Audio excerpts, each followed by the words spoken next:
Hello everyone, অনেক দিন বাদে মিনি ব্লগ দিচ্ছি। আই হোপ তোমাদের ভালো লাগবে। তো সকালবেলা উঠে স্কিন কেয়ার করে নিলাম, দেন তারপরে চুলটাকে ভালো করে আঁচড়ে বেঁধে নিয়েছি। অ্যান্ড জানি না এখানে আমি কি বলছিলাম। তো তারপরে জল খেয়ে চলে গেলাম মায়ের জন্য চা করতে। তারপরে আমি একটু বেরিয়েছিলাম, আমার কটা জিনিস কেনার ছিল।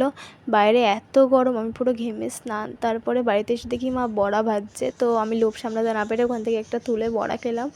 আর বড্ড গরম, মুখে ছ্যাঁকা লেগেছে, বাট ভীষণই টেস্টি ছিল। তো তারপরে আমার চুলটা প্রচণ্ড অয়েলি হয়ে গেছিলো, টাইম পাচ্ছিলাম না শ্যাম্পু করার, তো ভাবলাম আজকে শ্যাম্পুটা করে নিই। অ্যান্ড তারপরে স্নান করে আমি চলে এলাম। অ্যান্ড এখানে এবার দেখো আমার চুলটা কতটা ভালো লাগছে শ্যাম্পু করার পর।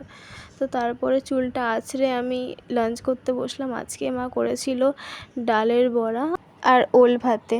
তো তারপরে দুপুরবেলা খেয়ে একটু ঘুমিয়েছিলাম, দেন বিকেলে উঠে পড়তে বসলাম। অ্যান্ড তোমরা দেখে বলো এটা কী সাবজেক্ট। তো দ্যাটস ইট ফর টুডে। ভালো লাগলে লাইক, কমেন্ট অ্যান্ড সাবস্ক্রাইব করে দিও। বাই।